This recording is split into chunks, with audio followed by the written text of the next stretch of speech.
paz de Cristo esté con ustedes, hermanos. Vamos a estudiar la palabra de Dios. Seguimos con el estudio de la carta a los Romanos y vamos a repasar, vamos a mirar el capítulo 9 y el capítulo 10. Comenzamos en el versículo 1. Verdad digo, en Cristo no miento, y mi conciencia me da testimonio en el Espíritu Santo, que tengo gran tristeza y continuo dolor en mi corazón, porque deseara yo mismo ser anatema, separado de Cristo, por amor a mis hermanos, los que son mis parientes, según la carne, o sea, los judíos, que son israelitas, de los cuales son la adopción, la gloria, el pacto, la promulgación de la ley, el culto y las promesas, de quienes son los patriarcas, y de los cuales, según la carne, vino Cristo, el cual es Dios sobre todas las cosas, bendito por los siglos. Amén. No que la palabra de Dios haya fallado, porque no todos los que descienden de Israel son israelitas, ni por ser descendientes de Abraham son todos hijos, sino en Isaac te será llamada descendencia. Pausa. Cuando cuando nuestro Padre Dios le hace la promesa a Abraham de que iba a tener hijo y que iba a tener una descendencia, le mostró las estrellas. Le dijo, a ver si puedes contar las estrellas, así va a ser tu descendencia. En la descendencia de Abraham, en la carne, tuvo él a Isaac. Isaac tuvo dos hijos gemelos, Esaú y Jacob. Ahora, Abraham también tuvo un hijo antes de que naciera Isaac, que es Ismael, que ya eso lo expliqué en otro estudio, que dice Pablo que es una alegoría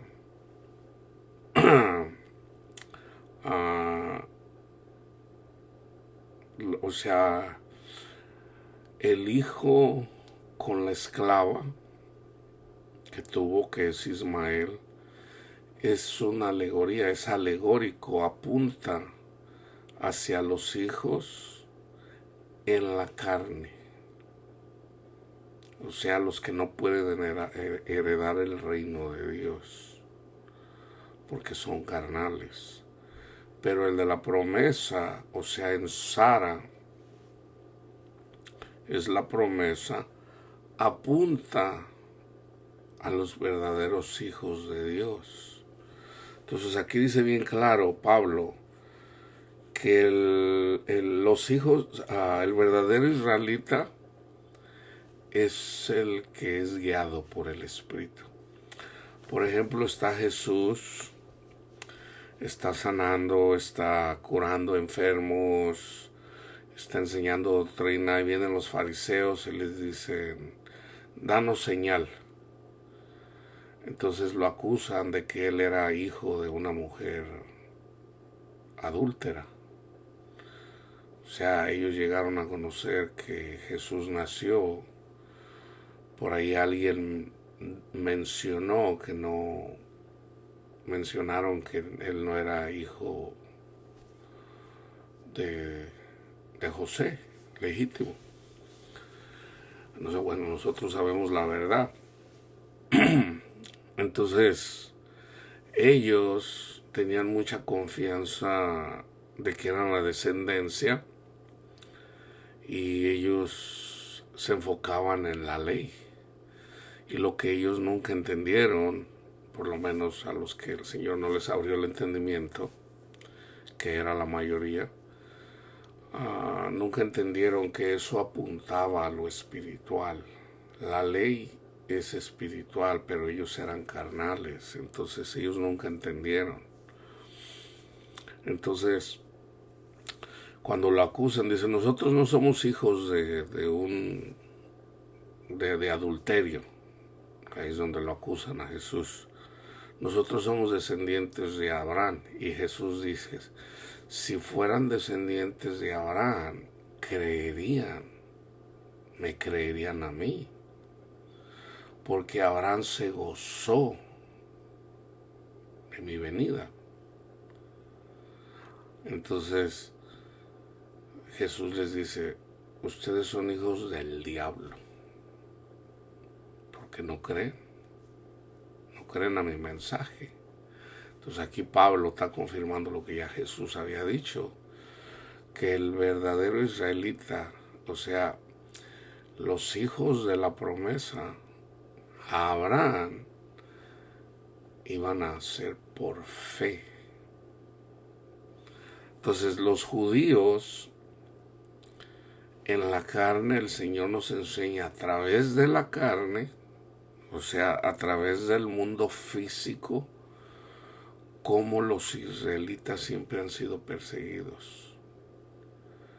Que eso apunta a ese reino que nosotros no podemos ver, de cómo los demonios nos persiguen y nos están acusando, siempre acosando. Entonces, si ustedes miran los acontecimientos que está pasando, ahorita es sábado, más bien domingo 30 de mayo, ahorita son como las 2 de la mañana. Hace unos días hay problemas en Israel, estaban aventando rockets a Israel, personas que son influenciadas por la religión iraní, que son los chiitas. Entonces, en la religión de ellos creen, a ellos se les enseña, a una parte, no todos lo creen, que tienen que eliminar a los judíos. Entonces, Israel ahorita domina en Jerusalén. Jerusalén es la capital de Israel. Para los israelitas, aunque la capital ahorita en la política es Tel Aviv, pero para ellos en realidad es Jerusalén, porque ahí es donde está el templo, por lo menos lo que queda del templo. Pero resulta que es el lugar sagrado también de los chiitas. Entonces por eso el régimen de Irán, y no solamente ellos, de hecho en el Corán está escrito que deben de deshacerse de los judíos y de los cristianos, que el Islam va a dominar. Eso es lo que ellos creen. Entonces, si ustedes se fijan, Israel, todo a su alrededor no los quieren. En el fondo, los que son religiosos en el Islam, no solamente los chiitas, sino también los suníes, que es en Arabia Saudita, en realidad, en el fondo, ellos son enemigos. Turquía, Arabia Saudita, todo lo que está alrededor, Irán, Irak, Jordania, Arabia Saudita, en Yemen, están rodeados de religiosos, que en este caso son los fariseos, que odian a los judíos. Entonces, a través de ellos podemos ver cómo siempre el pueblo de Israel está siendo acosado. De hecho, desde antes de que regresaran a Israel, sabemos la historia de lo que pasó en el siglo XX, en la Segunda Guerra Mundial. De hecho, aquí en Estados Unidos a los judíos no los querían. Aquí en Estados Unidos. Yo llegué a leer un libro de Henry Ford, el el dueño de la Ford, el Henry Ford.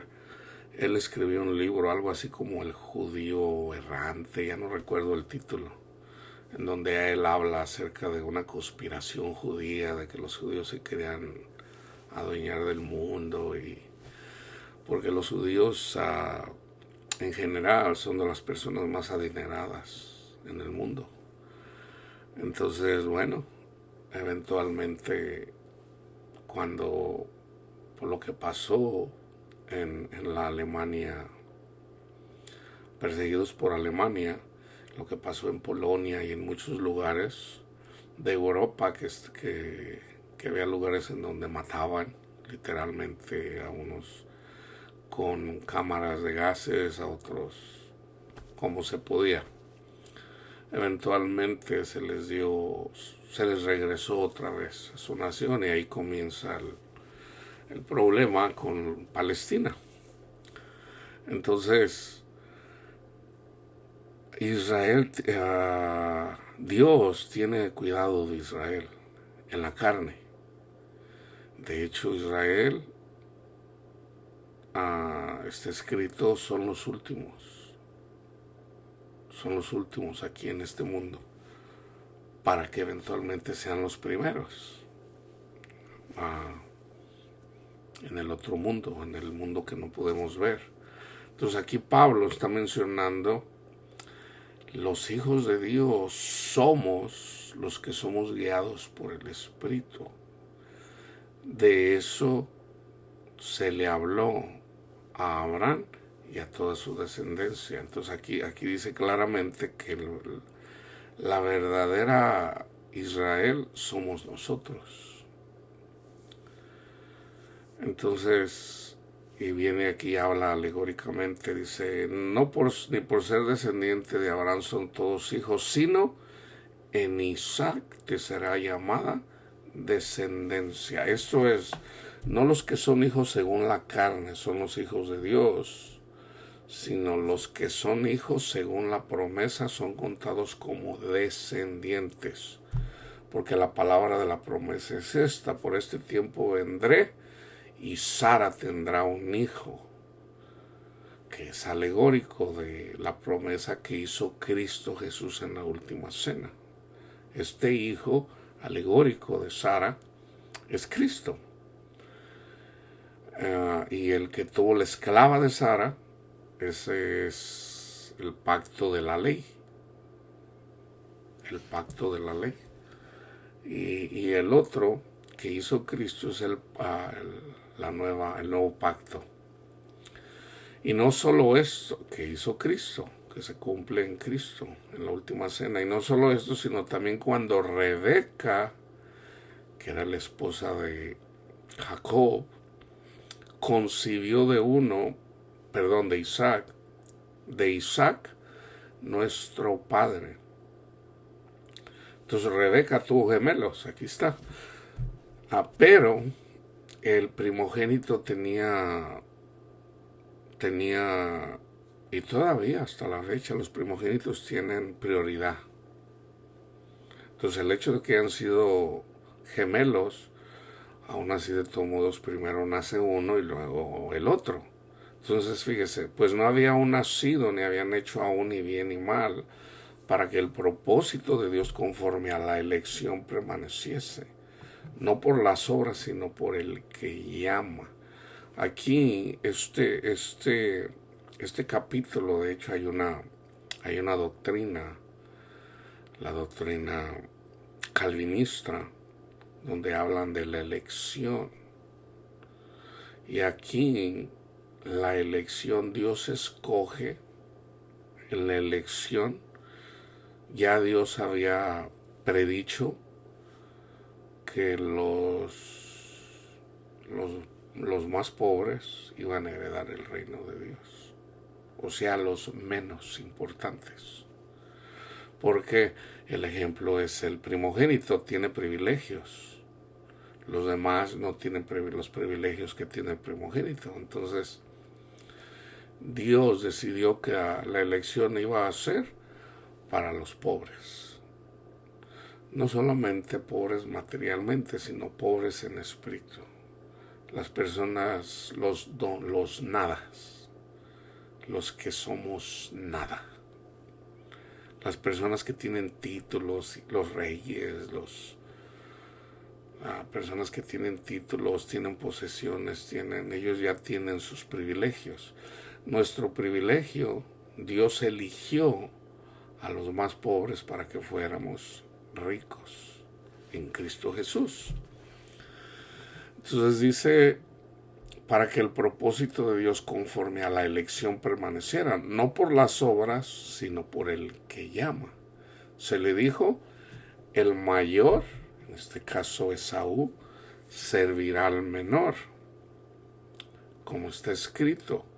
Ahora, esto tiene dos sentidos. El mayor servirá al menor.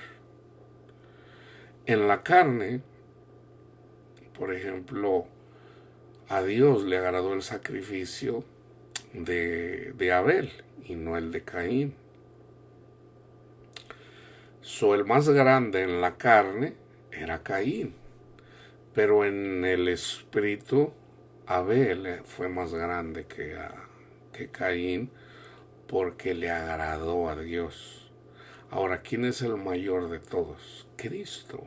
Entonces, el mayor servirá al menor. Entonces, los mayores espiritualmente, comenzando con Cristo y los apóstoles, y luego nosotros servimos a nuestros hermanos en los diferentes ministerios, unos pastoreando, otros enseñando, otros orando, con los diferentes ministerios que hay. Como está escrito, a Jacob amé, mas Esaú aborrecí.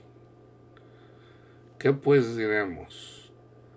¿Que hay injusticia en Dios? En ninguna manera. O sea, ¿por qué Dios se aborreció a Esaú?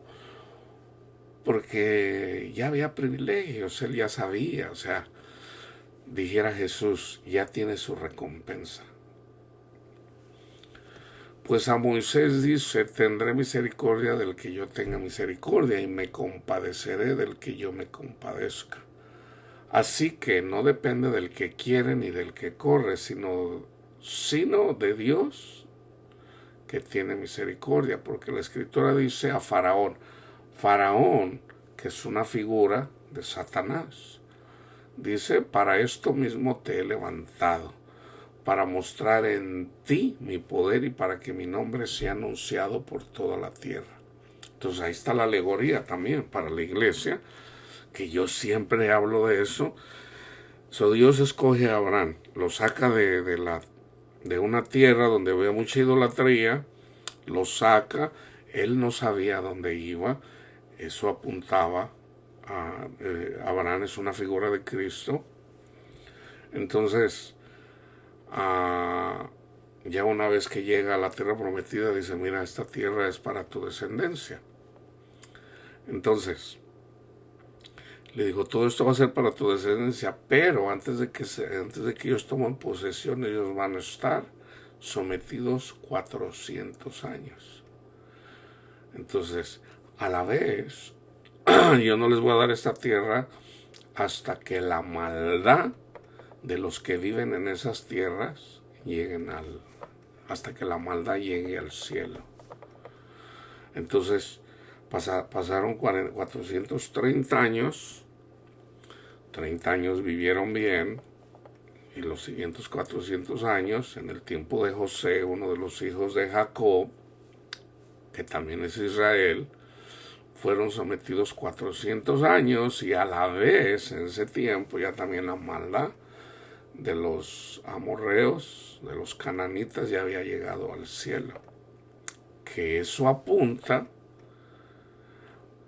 de que Dios nos llama a nosotros, a la iglesia, cuando la maldad de los demonios llega al cielo en nuestras vidas. Dios no nos saca, Dios nos llama, no cuando mejor andamos, sino cuando peor andamos en las cosas del Señor, para que no nos gloriemos. Pero ¿para qué es? Para gloria de Dios. Aquí está. Entonces, la alegoría es de que ya una vez que se cumplen el tiempo, los 400 años, el pueblo de Israel que estaba sometido, eran 70 los que llegaron a Egipto cuando José manda a traer a su familia. Y ya en 430 años después, ya había 600,000 hombres más mujeres y niños. Se estima entre 2 y 5 millones de personas en 430 años. Entonces, Dios saca al pueblo de Israel con mano poderosa. Ahí es cuando se dan las 10 plagas. Entonces, le dice el Señor a Moisés: ve y dile al faraón que deje salir a mi pueblo. Pero Dios le endurecía el corazón al faraón, porque Dios quería mostrar su poder para que se hablara de él en toda la tierra. Y de hecho pasó. La gente sabía. La gente llegó a saber de las cosas que hizo Dios por el pueblo de Israel. Eso apunta a nosotros, que eso es alegórico para nosotros contar las maravillas que Dios hace en nuestras vidas.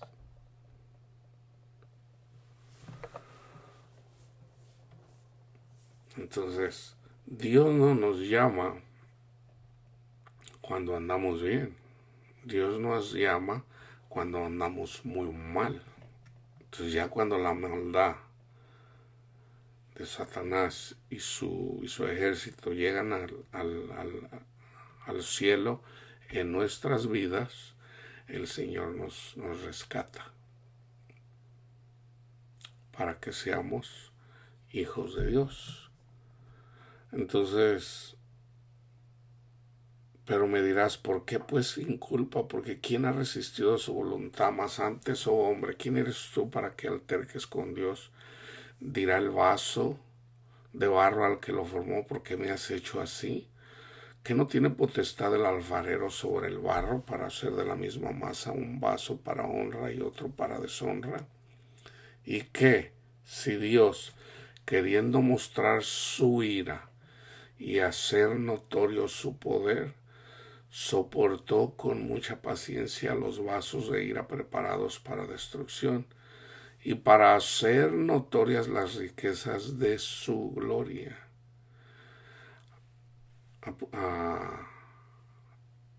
Apunten por ahí este versículo: para hacer notorias las riquezas de su gloria. Las mostró para con los vasos de misericordia que él preparó de antemano para gloria. Un ejemplo: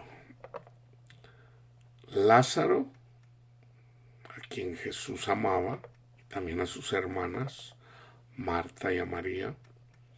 Cuando Lázaro estaba enfermo, le mandaron llamar: Señor, Lázaro está enfermo. Ahora en la escritura dice: al que tú amas. Cristo no conoce a todas las personas. Hay personas, hay unos versículos donde dice: Señor, ábreme. No te conozco. Entonces, Cristo no conoce a todos. Él conoce a los que le fueron dados. Entonces, cuando habla de que él amaba a a Lázaro, hay un ejemplo cuando habla con el hombre rico: maestro bueno, ¿qué debo de hacer para heredar la vida eterna? Dice: ¿por qué me llamas bueno? Bueno, mi padre. Dice: bueno, cumple los mandamientos. Y él dice: los cumplo, Señor, desde joven. Y luego dice: y Jesús le amó. Fue conocido por Jesús. ¿Por qué? Porque estaba amando a su prójimo, pero no estaba honrando a Dios. Entonces le dijo: si quieres ser perfecto, anda y vende todo lo que tienes, dale a los pobres y luego ven y sígueme. Porque ya estaba predestinado que el reino de Dios era para los pobres. Entonces él no quiso. Entonces dijeron: qué difícil es. Pues es más fácil que un camello pase por el ojo de una aguja que un rico entre en el reino de Dios. Entonces ellos dicen: pues quién se va a salvar. Pero Cristo dijo: para los hombres es imposible, pero no para Dios. Hay muchas personas adineradas que son salvas. Yo he mirado testimonios, miré un testimonio de una persona que anduvo promoviendo el Atari, que es judío. Él se hizo multimillonario y quedó en la calle. Más bien estaba a punto de quedar en la calle, de tener más de $1,000 millones en assets. Lo perdió todo y estaban a punto de sacarlo de su departamento. Y cuando lo perdió todo y estaba a punto de quedarse en la calle, conoció al Señor. Y el Señor le volvió a dar, pero ya con Cristo en su corazón. Entonces todo es posible para Dios. Bill Gates puede ser salvo, él puede heredar. Oprah Winfrey, todos los multimillonarios, la palabra dice que son ciegos. Entonces, en la carne, ¿quién se reirá por ponerle? Viene un ciego con un bastón y una persona le pone zancadilla. ¿Quién se reirá por hacer eso? Bueno, una persona multimillonaria que está ciego, que tiene confianza en las riquezas, está ciego. Debemos de orar por ellos también, porque Dios también los ama. Dios nos amó a todos, nos ama a todos. Cristo murió por todos. Entonces debemos de orar también por ellos. Entonces, aquí Pablo menciona que Dios hace estas cosas para mostrarnos las riquezas. Entonces, Lázaro, que estaba enfermo, le dijeron: esa enfermedad que tiene Lázaro no es de muerte. Entonces le dicen: Señor, pues si tiene, vamos a decir, si tiene una gripita, si tiene una fiebre, pues se va a componer. Entonces Jesús les habló claramente, dice: Lázaro se va a morir. O sea, el morirse en esta vida, hermanos, es una enfermedad, pero no es de muerte. La enfermedad de muerte es el pecado, vivir para la carne. Esa es la enfermedad de muerte, ignorar las cosas del Espíritu. Entonces Dios quiere hacer notar su gloria. ¿Y qué hizo? Resucitó a Lázaro para que Dios presumiera. No, porque vivimos en un mundo donde hay esclavitud. Entonces Cristo vino a rescatarnos. Dios se quiere manifestar en nuestras vidas.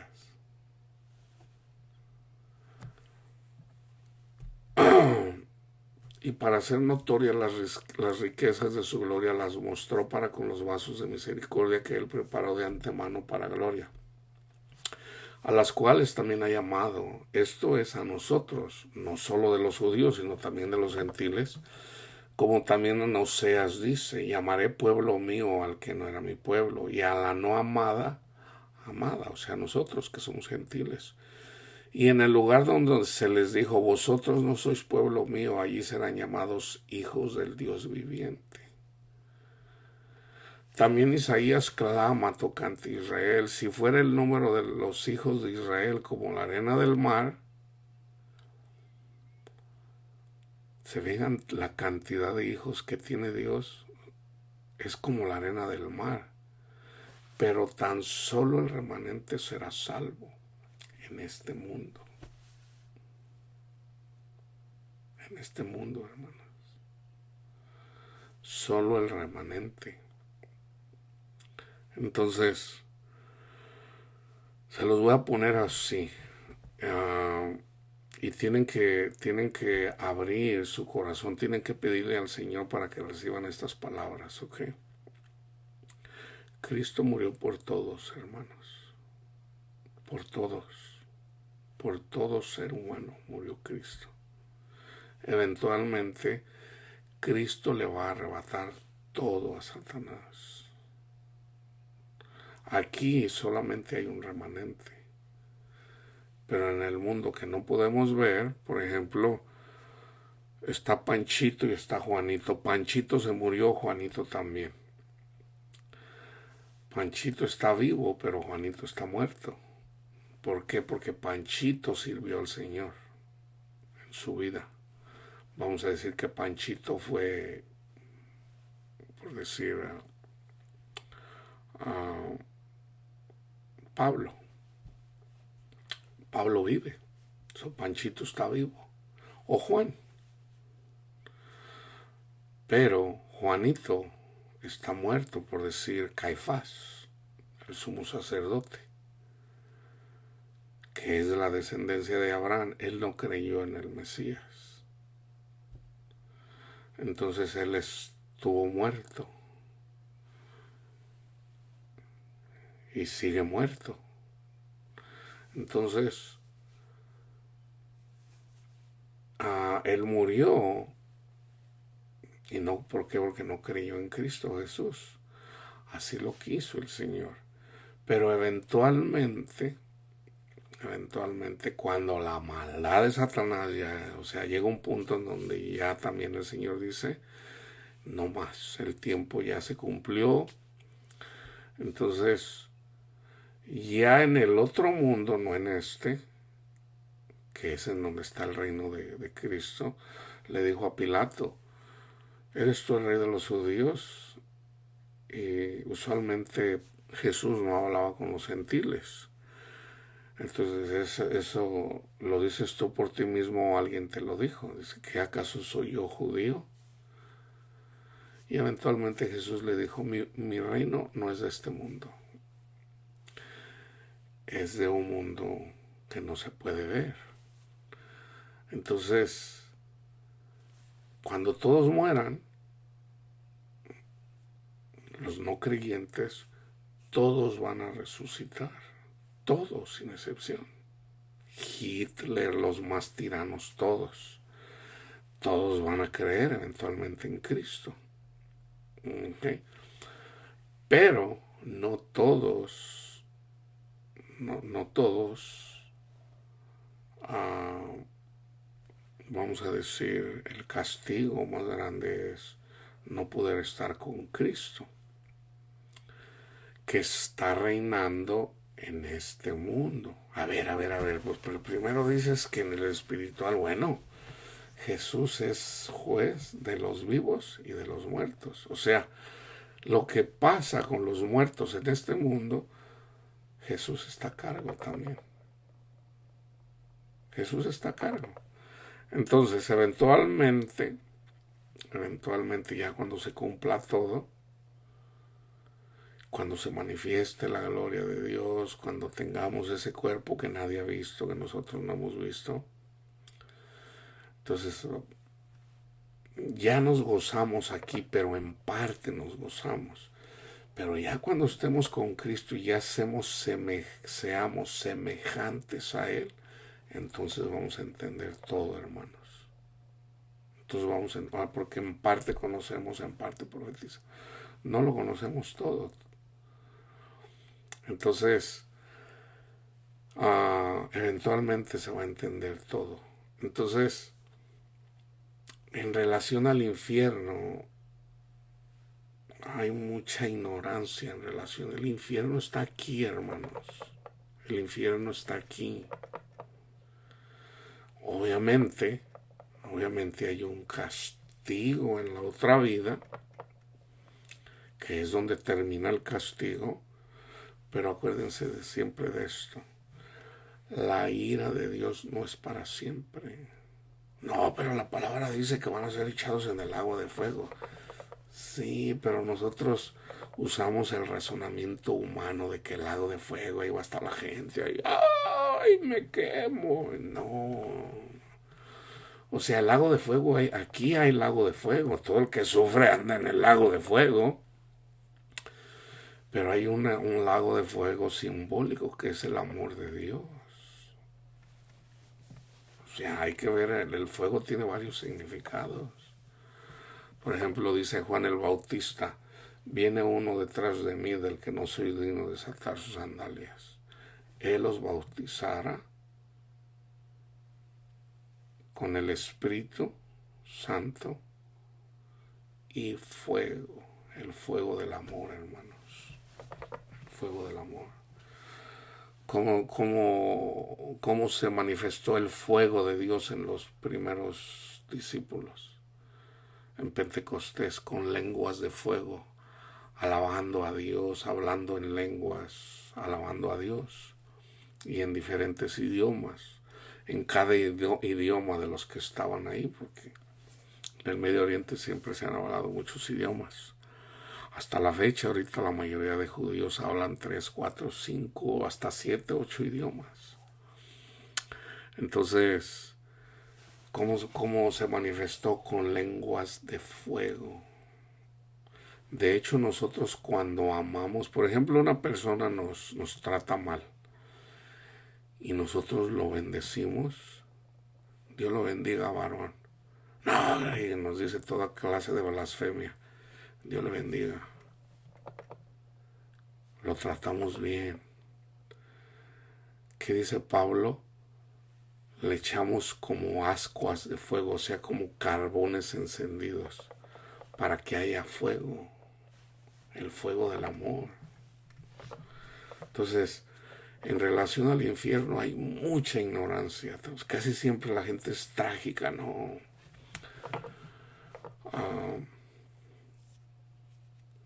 Hay una pregunta que se hace mucha, de hecho mi madre se la hizo al sacerdote. Ella iba y se confesaba y miraba que sus hijos, pues no, alejados de Dios. Entonces ella un día me platicó. Él dice, yo no entiendo cómo yo podré ser feliz en el cielo cuando uno de mis hijos se fue al infierno. Entonces el sacerdote le contestó con algo, un razonamiento carnal, pero no bíblico. O sea, ¿a poco tú cuando andas bien, andas a gusto, te acuerdas de tus hijos? ¿No te acuerdas? Pero no es así, hermanos, no es así. Ahora, la verdadera felicidad es tener a Cristo. Cristo dijo, por ejemplo, le preguntan, maestro, estaba escrito que si una persona no tenía hijos y se moría, su hermano debería de darle hijo para que tuviera descendencia, que eso es simbólico. Entonces, por ejemplo, una mujer, se metió con 7 hermanos, con 7 personas, y ninguno le dio descendencia. Entonces le dice, maestro, esta persona, cuando se muera, ¿quién va a ser su verdadero esposo? Porque estuvo con 7. Y Jesús le dijo, ustedes hierran, de hecho ni creían en la otra vida. Dice, ustedes andan bien errados. Dice, en la otra vida ni se casan, no, en la otra vida son como ángeles. Son como ángeles. Entonces, el infierno es aquí. Aquí comienza el infierno. y el castigo termina, el séptimo castigo está en la otra vida, pero Dios, hay un salmo que dice, para siempre es su misericordia, para siempre. Y hay una profecía también en relación a cuando Dios destruyó los seres vivientes en este mundo y dejó solamente a Noé y su familia. Él hizo una promesa de que ya no los iba a destruir. Entonces Dios no va a destruir a los que se murieron sin Cristo. Hay castigo para el impío, sí. ¿Cuál es el impío? El que se niega a creer en Cristo. Ese es el impío, el que se niega a creer en Él.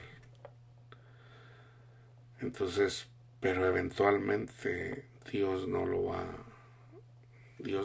a destruir, no. No, porque para siempre es su misericordia.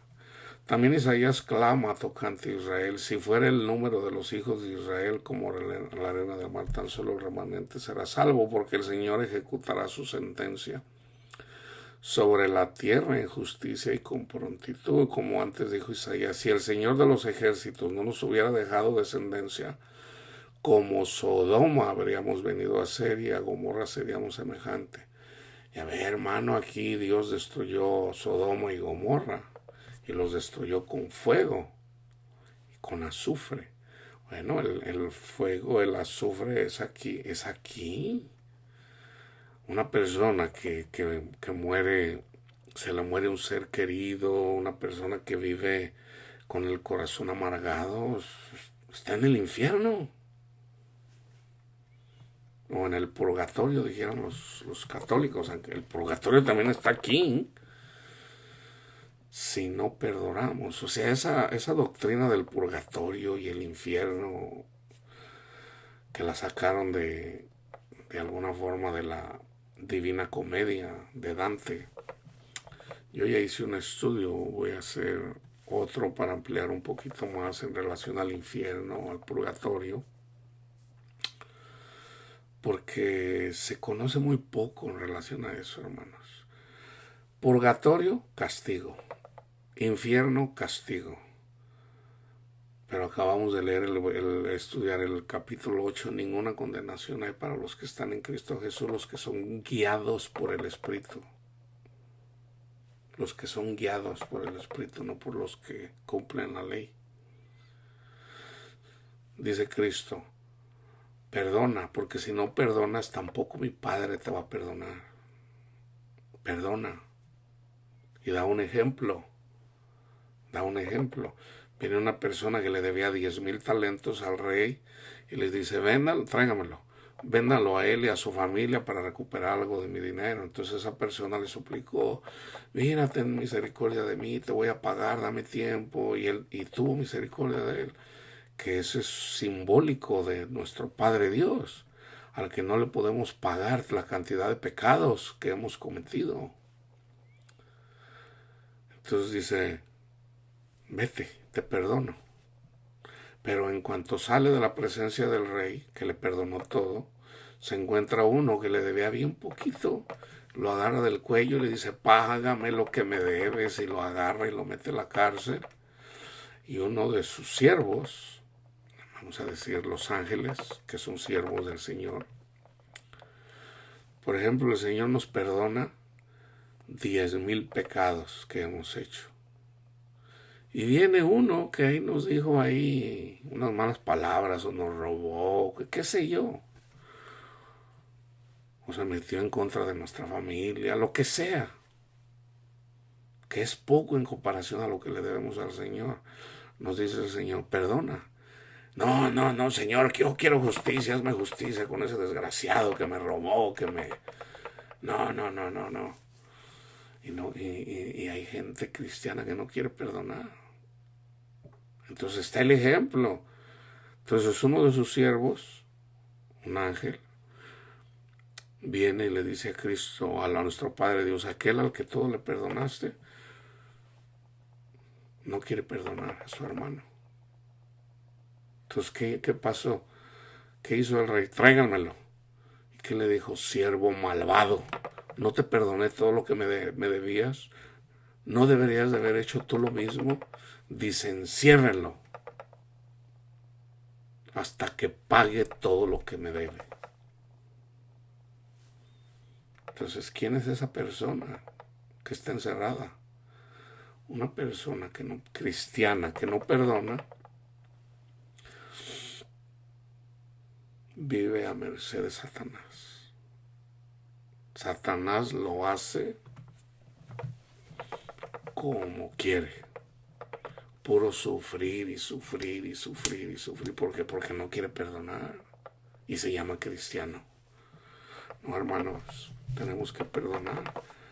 Cristo nos enseña en la oración, perdona nuestras ofensas así como nosotros perdonamos a los que nos ofenden. Dios es misericordioso, pero la ira de Dios se revela cuando no amamos. Perdonar es amar. Entonces nosotros como cristianos sabemos que la gente, va a haber mucha gente, va a haber, por donde quiera te los vas a encontrar, a donde te vayas te los vas a encontrar, te van a ofender, porque no son las personas, son los demonios influenciados por las personas. Puede ser tu esposo, puede ser tu esposa, puede ser alguno de tus hijos, puede ser tu familia, el que sea. Te van a perseguir, te van a tratar mal. Ámalos, ámalos. En tu trabajo, tu patrón, el que sea, perdónalo. ¿Qué pues diremos? Que los gentiles que no iban tras la justicia han alcanzado la justicia, es decir, la justicia que es por la fe. Mas Israel, que iba tras una ley de justicia, no la alcanzó. ¿Por qué? Porque iban tras ella no por fe, sino como por obras de la ley, o sea, por cumplir los mandamientos. Pues tropezaron en la piedra de tropiezo, como está escrito, he aquí pongo en Sión, en Israel, piedra de tropiezo, Cristo Jesús, y roca de caída, y el que creyere en él no será avergonzado. No será avergonzado.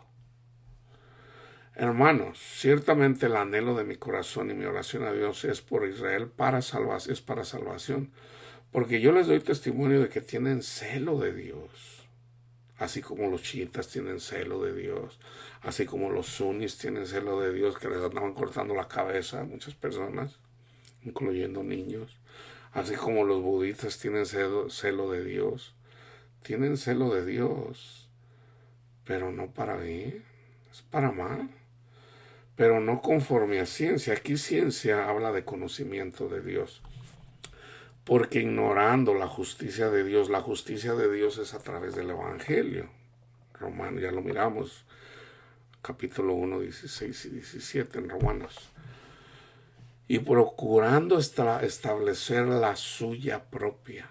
Ahí están los pastores que se quieren sentir importantes y no entienden el Evangelio y se la pasan juzgando a la gente con la ley, sin entender que nosotros no somos justificados por la ley, sino por la fe. No se han sujetado a la justicia de Dios, porque el fin de la ley es Cristo. Ya eso ya lo miramos en capítulos anteriores. ¿Por qué la gente toda me dice pecador? ¿Que Cristo no me justificó? Si por las maldades que yo andaba haciendo, Dios quiso mostrar su gloria en mí, ¿por qué todavía me siguen llamando pecador? ¿Que Cristo no murió por mí? Entonces, ¿por qué me siguen diciendo pecador? Para justicia a todo aquel que cree. Porque de la justicia que es por la ley, Moisés escribe así: el hombre que haga estas cosas vivirá por ellas. Pero la justicia que es por la fe dice así: no digas en tu corazón, ¿quién subirá al cielo? Esto es para traer abajo a Cristo. O ¿quién descenderá al abismo? Esto es profundo, hermanos, no me quiero meter ahí. ¿Quién descenderá al abismo? Este es el abismo. Cristo bajó del cielo. Mas, ¿qué dice? Cerca de ti está la palabra en tu boca y en tu corazón. Esta es la palabra de fe que predicamos. Que si confesares con tu boca que Jesús es el Señor y creyeres en tu corazón a través del Espíritu Santo que Dios le levantó de los muertos, serás salvo. Salvo de la ira de Dios. Porque con el corazón se cree para justicia, pero con la boca se confiesa para la salvación. Pues la Escritura dice, todo aquel que en él creyere no será avergonzado, porque no hay diferencia entre judío y griego o gentil, pues el mismo que es Señor de todos es rico para con todos los que le invocan, porque todo aquel que invocar el nombre del Señor, que es Jesús, será salvo. ¿Cómo pues invocarán a aquel en el cual no han creído? ¿Y cómo creerán en aquel de quien no han oído? ¿Y cómo oirán sin haber quien les predique? Hermanos, por eso yo les digo, debemos de amarnos los unos a los otros. Unos tienen poco conocimiento, otros tienen más conocimiento. Los sacerdotes católicos predican a Cristo crucificado. Los sacerdotes católicos y mucha gente católica confiesan a Cristo Jesús como su Salvador. Entonces, ¿cómo van a hablar de Cristo si no creyeran en Cristo? Son cristianos. Sí, pero no entienden. Bueno, yo siempre lo digo, el Señor siempre me está enseñando cosas que yo no entiendo. ¿Cómo pues invocarán a aquel en el cual no han creído? ¿Cómo un católico va a invocar a Cristo si en realidad no cree en él? Los mormones también creen en Cristo. Los testigos de Jehová creen en Cristo. No, pero ellos no creen que es Dios. Bueno, Dios le abre el entendimiento para que entiendan las Escrituras como Dios quiere. ¿A quién le abre el entendimiento? Jesús lo dice, bienaventurados los pobres en espíritu. Sean católicos, sean testigos de Jehová, sean evangélicos, tienen que ser pobres de espíritu. Así está, esa es la elección. Y pueden estar en cualquier congregación. Ese es el remanente. ¿Y cómo pues invocarán a aquel en el cual no han creído? ¿Y cómo creerán en aquel de quien no han oído? ¿Y cómo irán sin haber quien les predique? ¿Y cómo predicarán si no fueran enviados? Como está escrito, cuán hermosos son los pies de los que anuncian la paz, de los que anuncian buenas nuevas, o sea, el Evangelio. Mas no todos obedecieron al Evangelio, pues Isaías dice, Señor, ¿quién ha creído a nuestro anuncio? Así que la fe es por el oír y el oír por la palabra de Dios. ¿Por qué habla el Señor acerca de los pies que anuncian la paz? ¿Se acuerdan cuando Moisés sube al monte Sinaí porque ve una zarza ardiente y escucha una voz que le dice, quítate las sandalias porque el piso que pisas es bendito, o es santo, o es bendito, ¿cuál es la palabra correcta? Como que no suena bien, es sagrado. Entonces, ¿qué hace Cristo con sus discípulos? Les lava los pies, simbólicamente para que anden caminando en los caminos de Él. Judas no creyó. Judas prefirió el dinero. Entonces, cuando Judas se va, a Judas no le lavó los pies, el Señor ya se había ido. Cuán hermosos son los pies de los que anuncian la paz, de los que anuncian buenas nuevas, mas no todos obedecieron al Evangelio, pues Isaías dice, Señor, ¿quién ha creído nuestro anuncio? Así que la fe es por el oír y el oír por la palabra de Dios. Pero digo, ¿no han oído? Antes bien, por toda la tierra ha salido la voz de ellos y hasta los fines de la tierra sus palabras. También digo, ¿no ha conocido esto Israel? Primeramente Moisés dice, yo los provocaré a celos con un pueblo que no es pueblo. Con pueblo insensato os provocaré a ira. Ustedes busquen algún video en YouTube en donde algún evangélico, alguien que anda predicando el evangelio allá en tierra donde están los judíos ortodoxos, los judíos de vamos a decir, de hueso colorado, les crujen los dientes. No los soportan, los escupen. Ahí están, hay videos. Los escupen. ¿Por qué están celosos? Tan celosos. ¿Por qué? Porque Dios les cegó el entendimiento.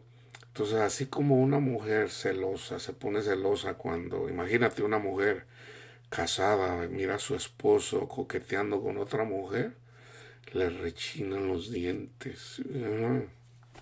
Desgraciado. Entonces, así igual los judíos de sangre y que siguen la ley, les crujen los dientes, o sea, se ponen bien bravos. Aquí está, yo los provocaré a celos con un pueblo que no es pueblo, con pueblo insensato. Somos nosotros, somos insensatos. Los provocaré a ira. E Isaías dice resueltamente, fui hallado de los que no me buscaban. Me manifesté a los que no preguntaban por mí. Ellos todavía siguen esperando al Mesías. Ahora hay algún remanente judío que está llegando al que siempre han llegado al conocimiento de que Jesús es el Mesías. Y si hay algún capítulo que por el que mucha gente se convierte, es Isaías 53. Pero acerca de Israel dice, todo el día extendí mis manos a un pueblo rebelde y contradictor. Entonces, el Señor nos muestra, hay un propósito ahí, pero a ese pueblo judío, Dios lo sigue amando, hermanos. No es que Dios se olvidó de Israel, no. Dios lo quiso mostrar así. Entonces, Dios no quiere que presuman. Dios no quiere que seamos presumidos. Dios aborrece eso, el orgullo. Entonces, no podemos vivir en un mundo donde una persona aborrece a otra persona o donde una persona se cree más que otro. ¿Cómo vamos a poder vivir así en el reino de Dios? Ay, no, tú eres católico, tú no mereces estar aquí. Por Dios, no, hermanos. La prueba de que en realidad amamos a Dios es cuando amamos a todos. Y Dios le abre el entendimiento a quien Él quiere. A quien Él quiere. ¿Ok? Entonces vamos a dejarlo aquí. Después continuamos. Y como les digo, vamos a hacer un estudio en relación al infierno. Un poquito más. Y voy a hablar un poquito acerca de lo que está en la Divina Comedia, que en realidad eso apunta mucho en el catecismo en la Iglesia Católica, pero como les digo, ahí se predica Cristo. Entonces ya el hecho de que podemos escuchar de Cristo en la Iglesia Católica y el hecho de que haya falsa doctrina, Dios, a quien Él quiere, le abre el entendimiento, pero vamos a amar a nuestros hermanos católicos, vamos a amar a nuestros hermanos testigos de Jehová, vamos a amar a todos, porque si hay algo que el Señor es un mandamiento, o sea, el mandamiento en el Espíritu es que amemos a todo mundo, creyentes y no creyentes. Entonces sí, en la iglesia, cuando se reúne la iglesia, sí se tiene que hacer. Si está una persona ahí que no está amando y se le llama la atención una y otra vez, y hermano, no está amando.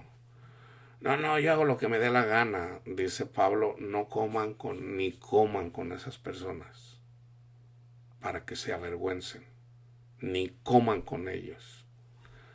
Estaba hablando de los que se dicen cristianos. Entonces, si hay cristianos presumidos que se sienten superiores, alguien le debe de exhortar. Usualmente es el pastor, pero puede ser otra persona a quien el Señor ponga. Y si esa persona no entiende, hay que decirlo con 2 testigos, después a toda la iglesia, y se le puede expulsar de la congregación. Entonces, y se le debe de tratar como una persona incrédula. Entonces, si esa persona viene y nos da una cachetada, ¿qué tenemos que hacer? Poner la otra. Calladitos. Hay que bendecirlo. ¿Okay? Porque ya es del mundo, no quiso amar, pero nosotros seguimos amando. ¿Ok? Entonces, vamos a seguir meditando la palabra de Dios y vamos a poner por obra, y ahí cuando nosotros nos sintamos, el Espíritu de Dios no entendemos algo, hay que pedirle al Espíritu de Dios, Padre mío, no lo entiendo, no, hay que pedirle al Señor. Pero al último, hermano, al último, lo más importante de todo es amar.